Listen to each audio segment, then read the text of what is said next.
How can you avoid being like us and making the mistakes we made in our first 12 months on the road? We're going to go through 5 big issues we had that were likely avoidable, how much it cost us to fix them all, so you can avoid being dummies like us and have a stress-less experience on the road.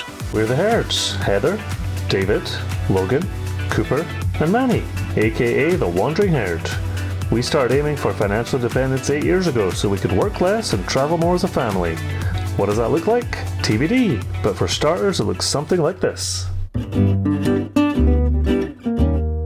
3 weeks into our first big trip around Lake Michigan, Heather and her friend returned from breakfast one morning. I thought it would be nice to extend the awning during a rainstorm, very briefly, so they could enter the RV without getting wet. I then received a phone call I'd been waiting for all morning from work, and took that call for about 2 minutes. Came back to put the awning back in, and the rain had turned torrential. There was a huge hump of water. The solution we had was to try and poke it out with a broom, but that just meant the water moved from the middle of the awning to one side, and the arm couldn't take it and just completely collapsed.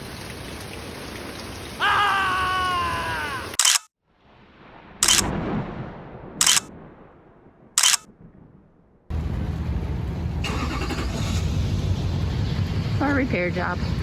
So this allowed us to get our first experience of an RV tech. So we checked out the RVTAA RV tech locator, found one that was close by. They said they could come out in a couple of days and helped us remove the awning arm that had broken, remove the roll, order a new awning arm. They were going to be able to come back and install it, and we would be on our merry way. Alas, this was our first not great experience with an RV tech. When they came back to install it 2 days later, they had ordered the wrong awning arm. The awning roll had to go somewhere. Ratchet straps. And an awning roller that goes right back to our axles.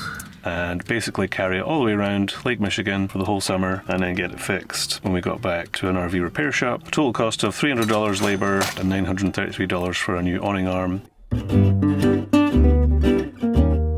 When we bought the rig, the previous owner had added a custom add-on at the back, which was a storage rack, handmade, hand-welded. There was an extension port to put in a bike rack, so obviously we put in a bike rack. When we received the RV, it was already bent because it comes out so far at the back of the RV and is so low to the ground. If you go over any sort of tight incline, it will hit where the receiver adds on and just basically bends it up. So it had kind of been weakened when we got it. We got it fixed, $200 to get it bent back into place so we could actually use the storage again, and then went on our second trip. We again randomly just went over it was a railroad crossing. Thousands of vehicles cross every day, but the back of our rig caught the incline and bent it back out of shape again. The bike rack was really bouncing around quite a lot, so we actually stopped to take a look at it. 10 o'clock on February. It's 10 o'clock and at okay, let's try it again. It's 10 o'clock on February 10th, 2024. Our bike rack was shaking a lot, so we stopped. So we stopped to check it and make sure that the bikes were not going to fall off on the road. So David's out there doing that now. Tow bar that we got fixed is buckled again. It must have been from that railway. When we passed this morning, the railway line, it was like that. Let's go look at it. Oh man. Okay, so we'll show you what we're talking about.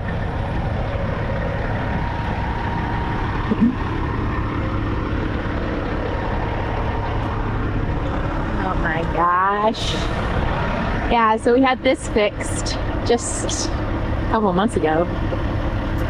And then alas, maybe 2 hours later, as we headed down the freeway, we had a motorist pull beside us, do the roll down the window signal, and they said, "Hey, your bikes are dragging along the freeway." We pulled over, and at that point we just thought one of the bikes had fallen off the rack because they're just strapped to the rack. Bike's falling off the bike rack. So we had a motorist just flag us down. He said that the bike tire is touching the road. So we're gonna go in the back here. We're gonna go check it out.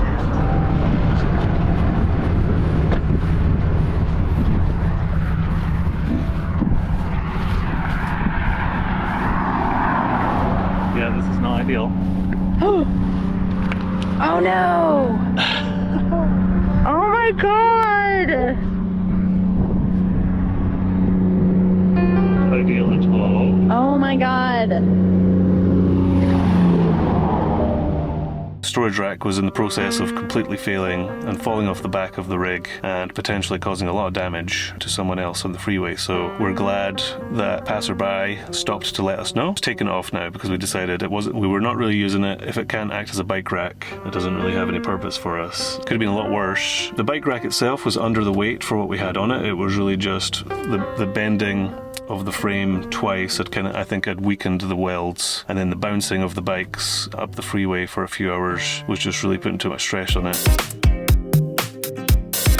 90 minutes left to Palm Springs. The trailer brake warning light came on saying trailer brake disconnected, check your trailer brakes. I pulled over, checked the connection of the 7-point pin.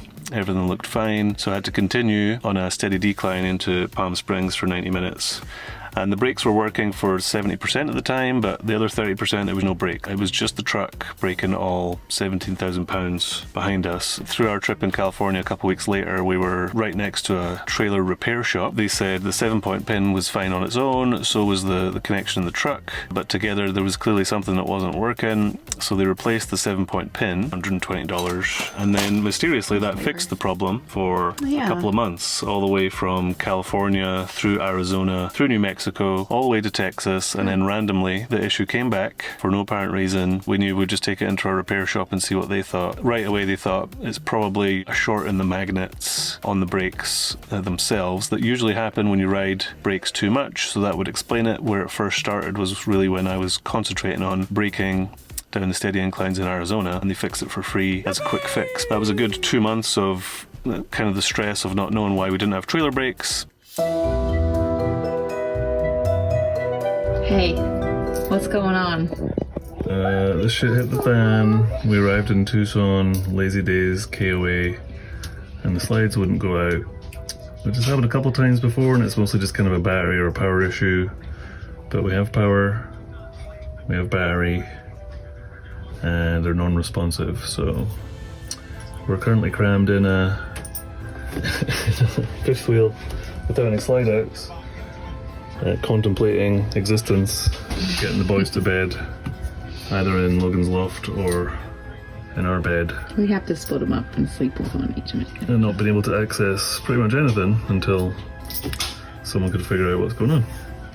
So I've called 3 RV techs, and one of them's coming over shortly to hopefully push one button and fix it all instantly. They went straight to the motherboard of the slides that controls how the slides get the information from our Bluetooth connector inside to tell the slides to move in and move out. He determined that it wasn't getting the power that it should be getting, that we needed a new motherboard. He was able to jerry-rig the power to put the slides out manually, which was very helpful for us that night, so we could actually do what we're supposed to do that night. And the next day I called a few Jayco providers for the motherboard. The quote was going to be $1,000 to get the motherboard. It could be delivered within a couple of days, and that RV tech offered to come back and install them, which was great. But once we figured out it was $1,000, we thought, well, let's, kind of troubleshoot a bit more. Heather posted in a couple of forums. Do you remember what those forums were? On Facebook, Jayco RV owners, Facebook. And then also like RV repair and maintenance tips or something like that. Kind of cross-posted in multiple groups just to see what people say. After a couple hours, 70% of people were saying, we've had this issue. Check your fuse. Check your fuses. And I was like, I checked them. I flipped them all. And they were like,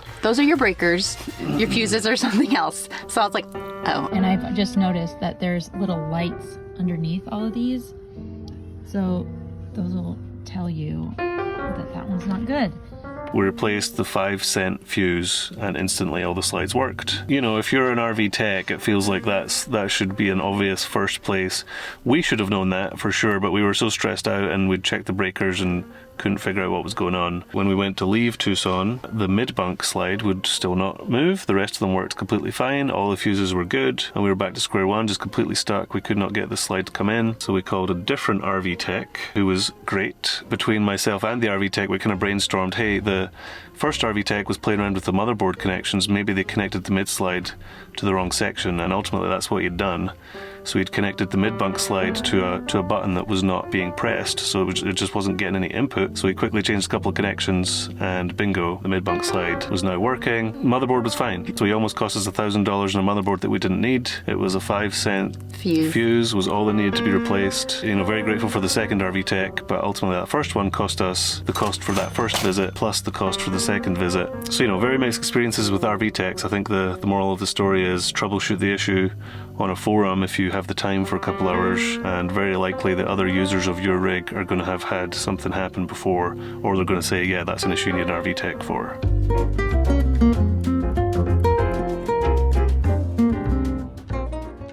Our first BUC-EES with the RV.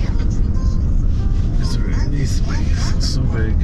It's so big and still there's no spots. How tall is it? Tall is it? Clunk. Logan. It's tall.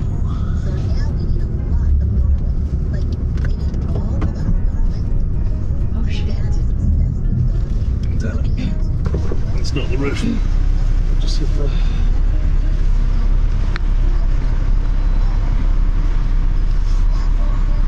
It's unlike you. Huh? It's unlike you. I know.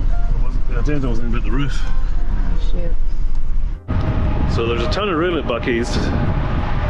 There's really no excuse. I just wasn't paying attention. I was distracted.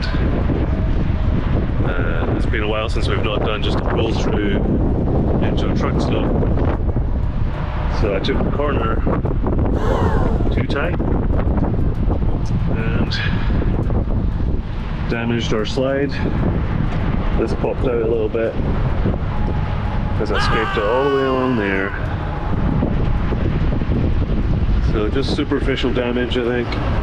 But that's going to be a few $100s to fix that. It's only cosmetic, thankfully, so it didn't really destroy the mid-bunk or the motors or anything, which is nice. It popped a couple of rivets, made a nasty looking scrape. $1,500 for the part and labour. The moral of the story is be aware of your angles, it goes slow, and if you're tired, don't drive. Just stay another night and then drive the next day. Or I could drive. And I did drive after that. I took over because, yeah. And then and then I was keyed up and very anxious that I was going to mess something up.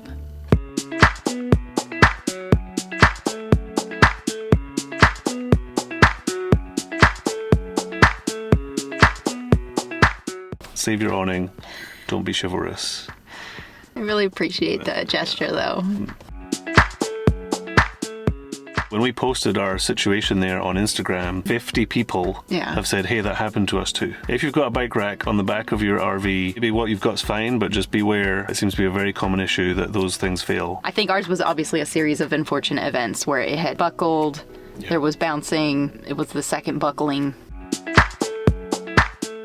It's obviously a great thing to have in your arsenal to have an RV tech that you know, to be able to call them and say, hey, I got this, what do we need to do? So try and find one of those. Just calling one up from the RVTAA locator, it's just going to be a bit of a gamble whether it's one that, you know, knows your rig or doesn't and is familiar. If you have the time, troubleshoot with other users of your rig to begin with. And or, you know, consider going to the NRVTA tech school. Yeah, Heather wants to go to tech school to learn how to be an RV tech or do the online course. So at some point she might do that. There is like an owner's version, and I want to do the owner's version. If you get your check trailer brake wiring warning, take it to an RV repair place rather than a trailer brake that isn't as familiar with RV stuff, and you'll probably get a quick solution to that. BUC-EES is definitely high enough for an RV, so don't worry about the height. Just worry about getting your angle right for pulling into the pump, as that's where you're likely to have an issue. Those were the cleanest restrooms I've ever. Has amazing clean restrooms. I have ever seen. Yeah. And, you know, their roast beef sandwiches. They have good food options. Yeah. Not healthy, but good. Thanks for watching.